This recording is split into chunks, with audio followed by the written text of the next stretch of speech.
And it's based on Dr. Susan Zakowitz's work at Brockton High School. It consists of 4 separate committees: writing, reading, speaking, listening, and reasoning.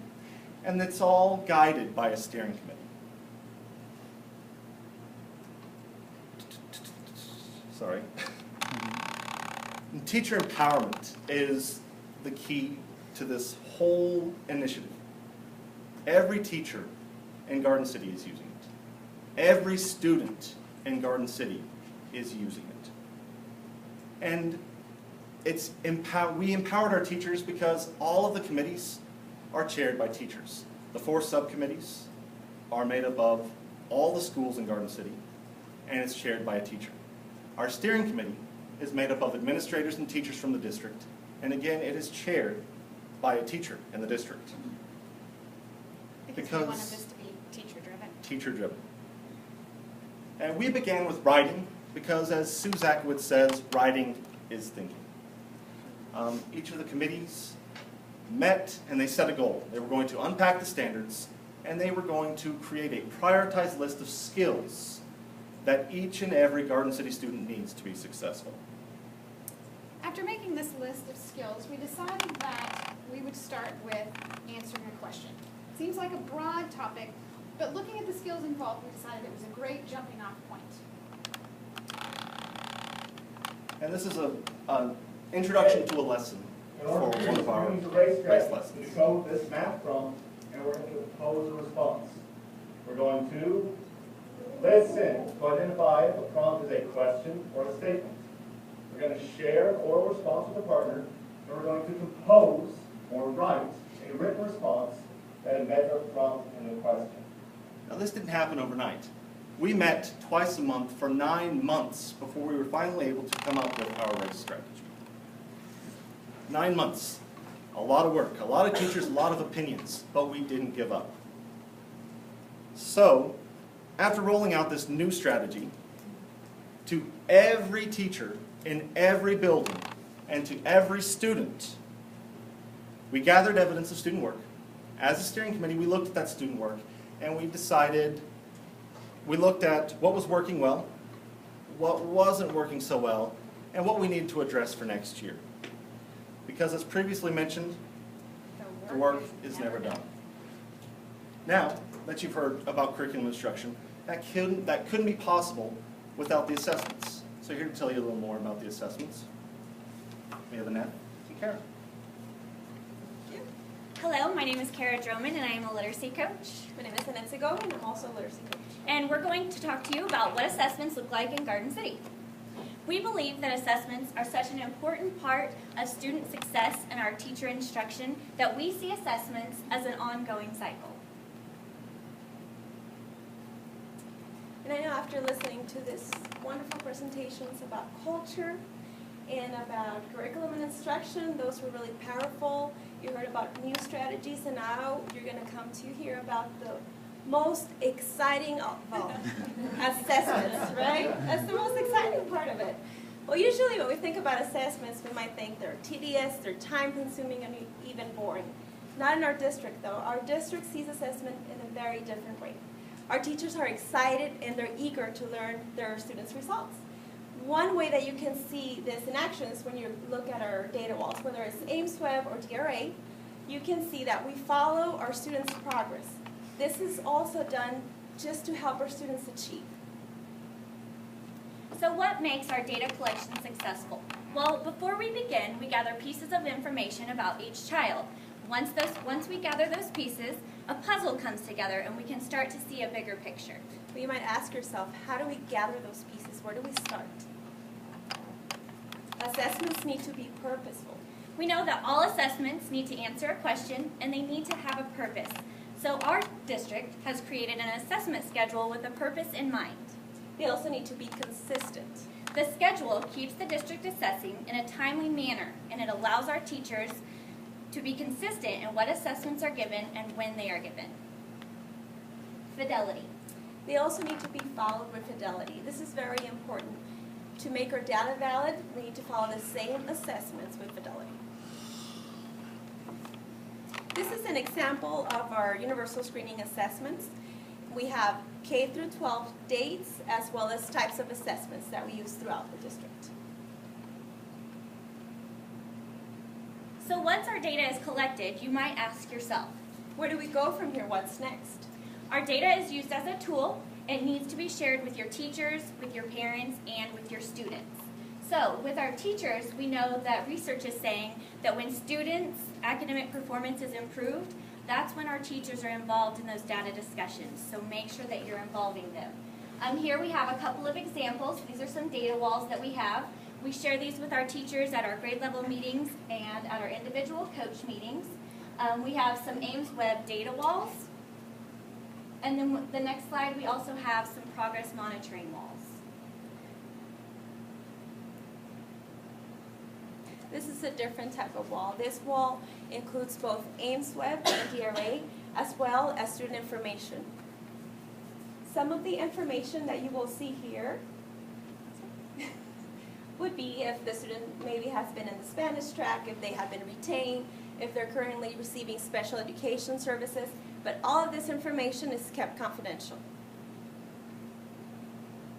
Now, when sharing your information with parents, we see that research is also saying that when schools and our community and our family come together and they support that student learning, those kids are liking school more. They're doing better in school. So really make sure that you're communicating with the parents. Here we have a video for you. This is a teacher sharing some data with a parent after a kindergarten screening.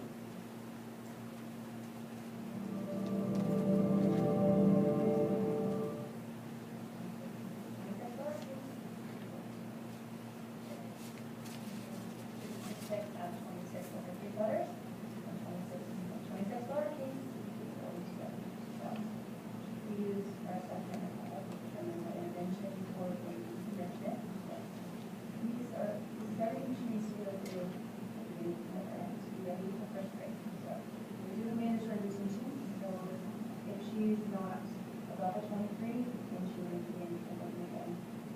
So we choose a little packet. It's about addition, and she's got all the numbers as a range separate.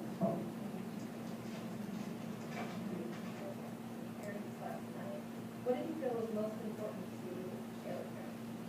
I just shared an expectation to look forward, expecting other students and what typical every day.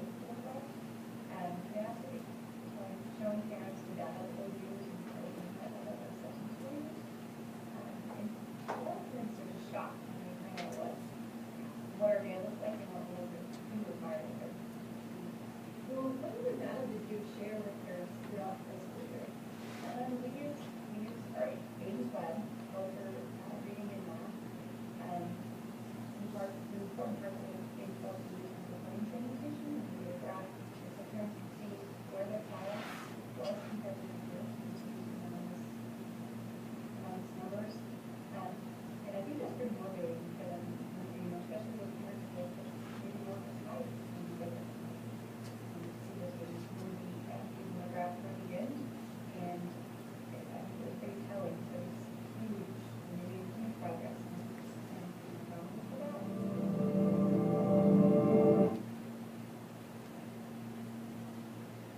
And finally, sharing data with students is also key. This is to help them be responsible of their own learning. So how is data analyzed? When analyzing data, it needs to be ongoing. We looked at assessments multiple times during the year. It also needs to be goal-focused. And with goal-focused, you want to make sure that you're always looking for that end goal. Systemic and systematic process.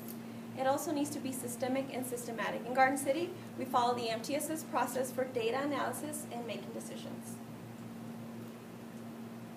An example of this would be the intervention process, and here you're going to see a video with interventionists moving students along the MTSS process. And what they're going to do, they're going to look at individual students and individual scores, as well as their skills.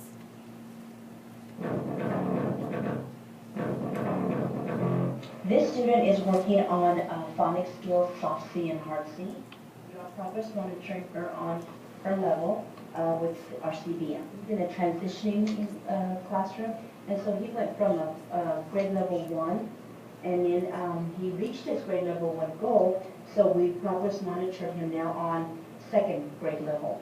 And so he has a drop line showing the change in intervention. The most common errors are the inventions and guessing of words.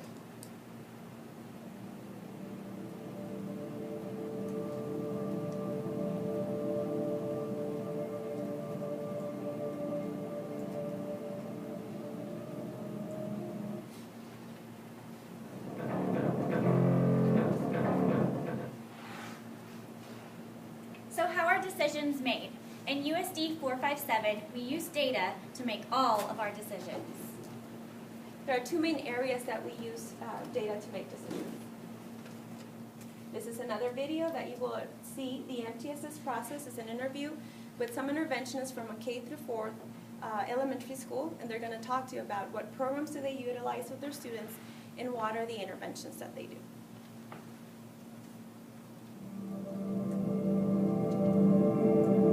What steps do you take to form intervention groups? Okay. Well, after benchmark testing, the intervention team will need to analyze Ames Web data in order to form our intervention groups.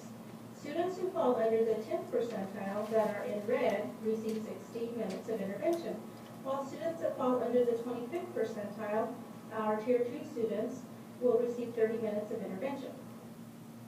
And how do you make decisions on which programs to utilize for intervention? First, we look at the curriculum protocol made by the district. Then we perform the QPS on each student, the quick phonics screener to see what specific skills that each student needs. At the end of each week, we assess them on their specific skill. At the end of every 2 weeks, we give them a mastery test to see if they have mastered their skill and ready to move on to the next skill.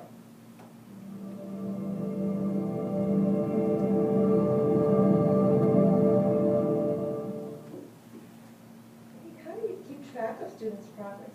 We track students' progress using continuous progress monitoring. The quick phonics screener is used after a phonics skill is taught to check for mastery. Tier 2 students are monitored every other week, and Tier 3 students are monitored every week. This continuous progress monitoring helps us assess and determine if the interventions we are using are working. And then our next video, this is an interview with a teacher, and she's showing us how she groups her students by using her data.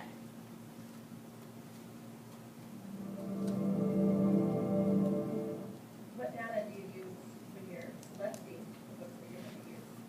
Level readers that come with our reading series, and so I try to use the data from both the Ames Web testing for letters and sounds, spelling, segmentation, nonsense words, use that as well as our student profiles, and I divide the kids accordingly. What's the most useful to you in analyzing using data in your classroom? It gives me a chance to see where each kid is individually, and I can differentiate.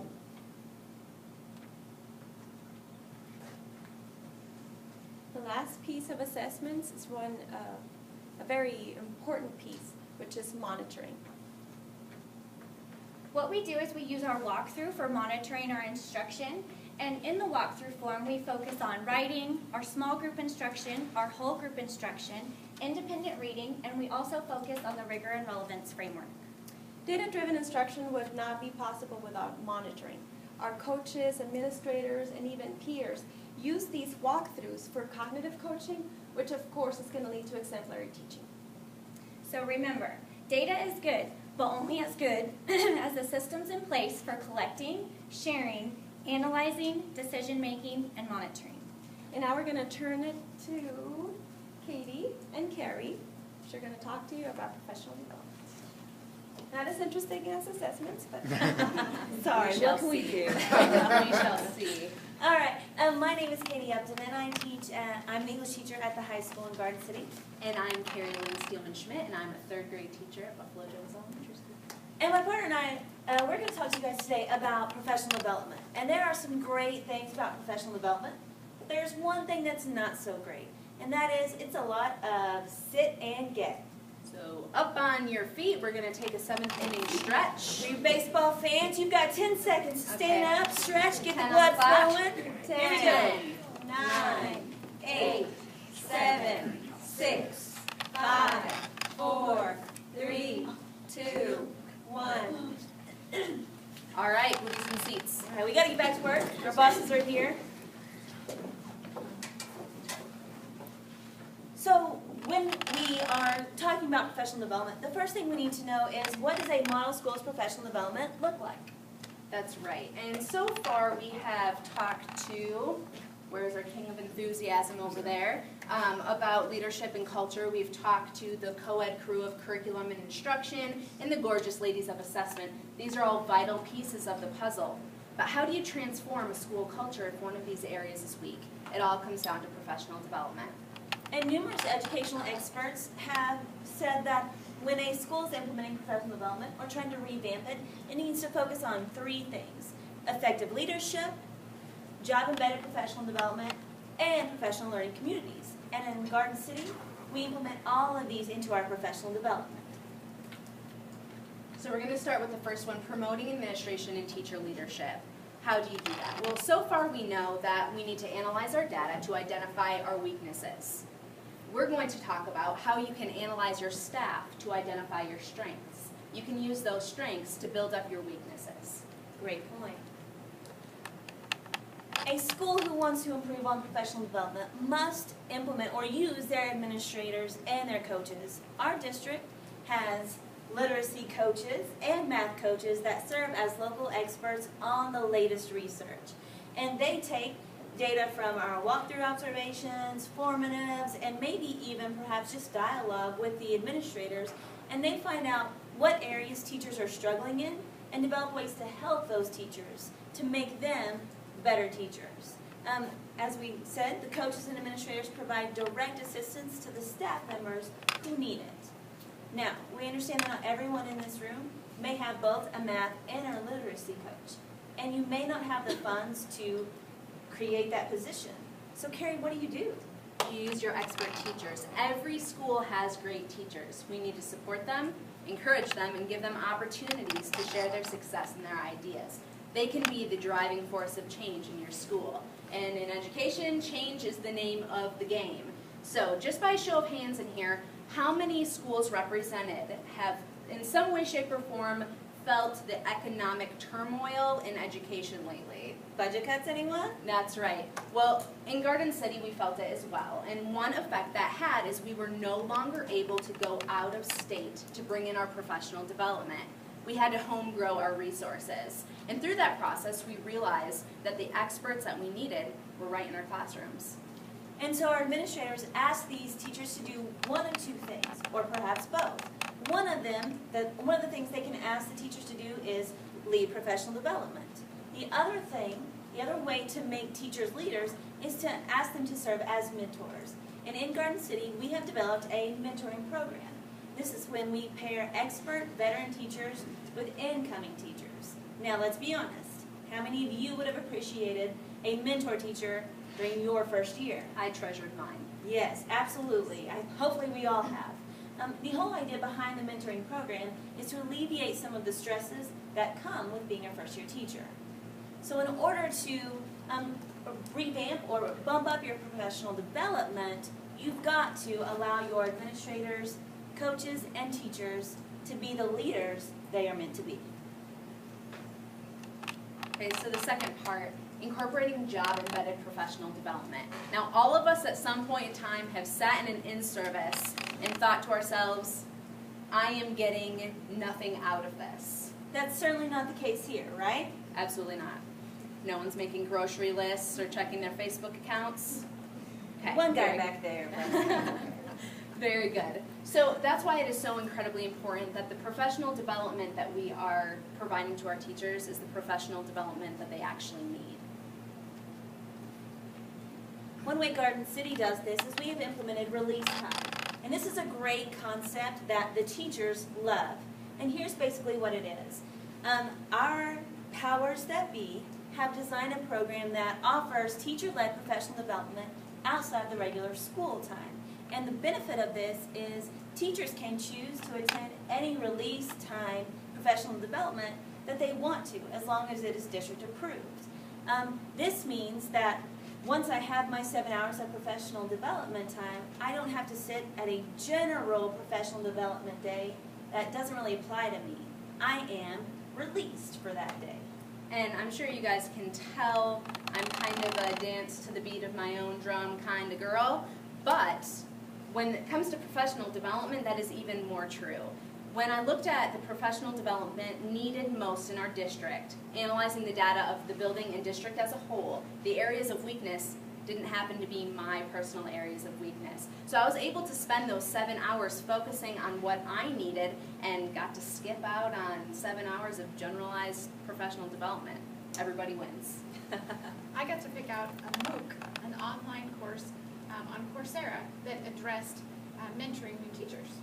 And I was able to use our district transformation initiative to get my release hours. There are certainly other ways to implement job embedded professional development if release time is not something that you think is going to fit well with your school. And with the strategies that you're learning through this release time or through the professional development, it's not expected in Garden City that you go back to your classroom and you can implement these strategies perfectly right away. You have to have opportunities to practice, to collaborate with your peers, and to get feedback from your coaches.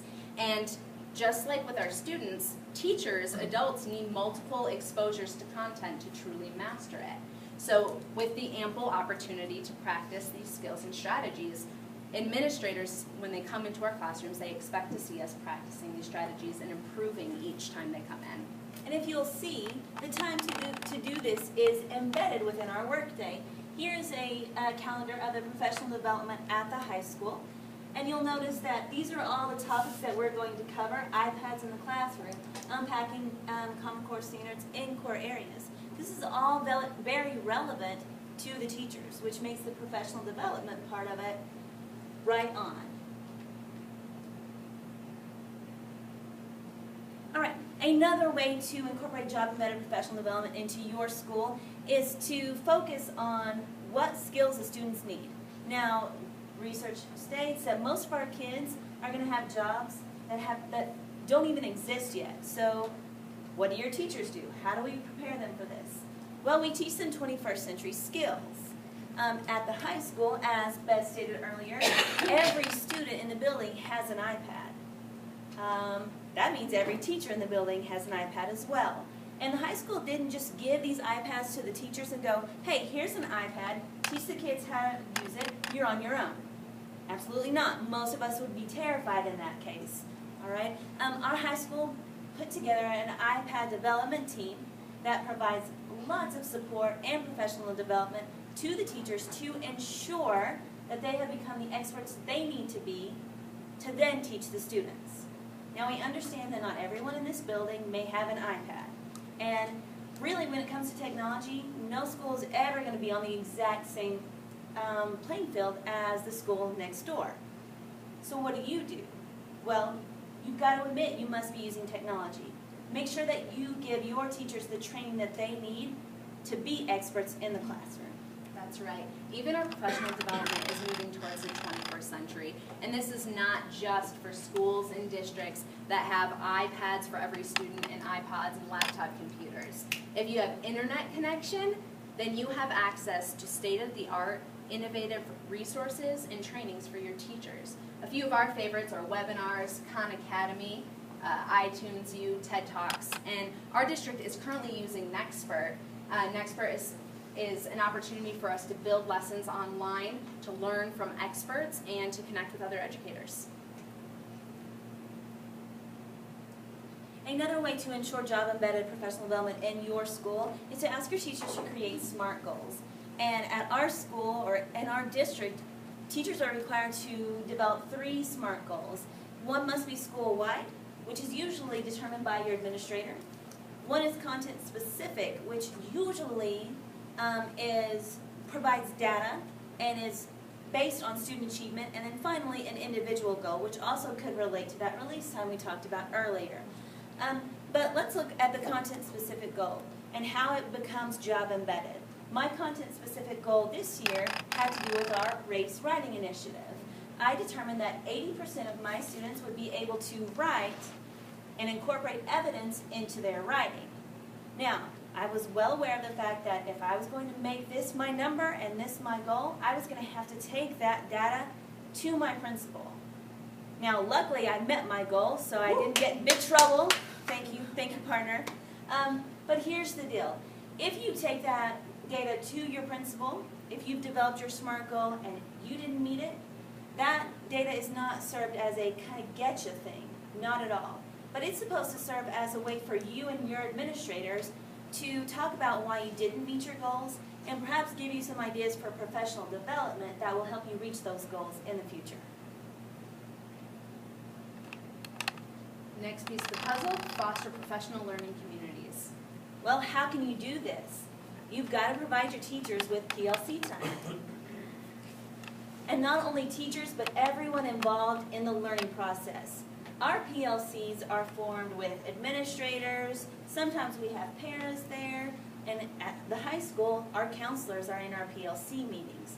Now this gives everybody some investment into the PLC process, and while we're there, we discuss data, peer observations, student work, curriculum changes, and instructional strategies that we're learning about.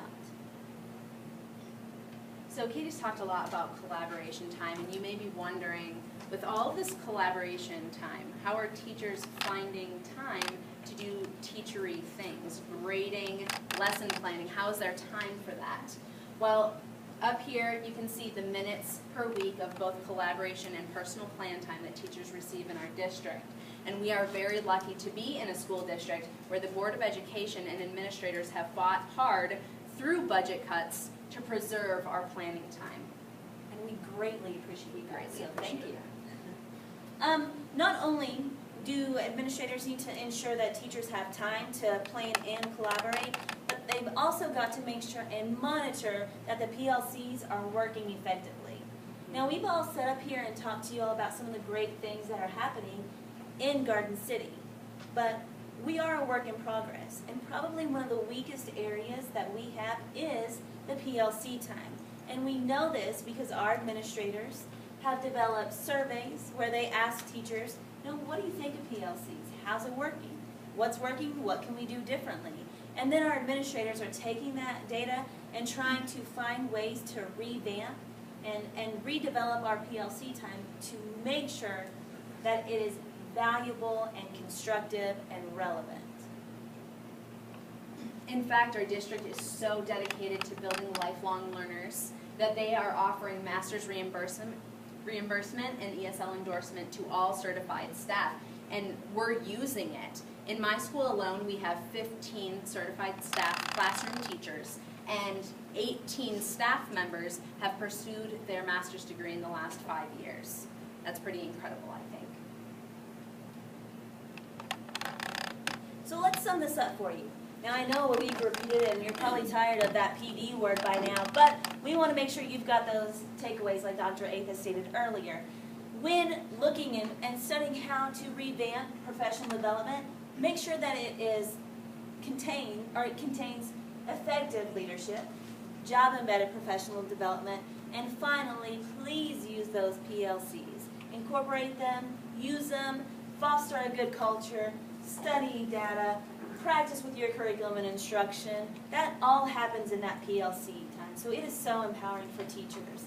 And to talk a little more about empowering and revolutionizing things, we're going to turn it over to our Assistant Superintendent, Dr. Darren Dennis.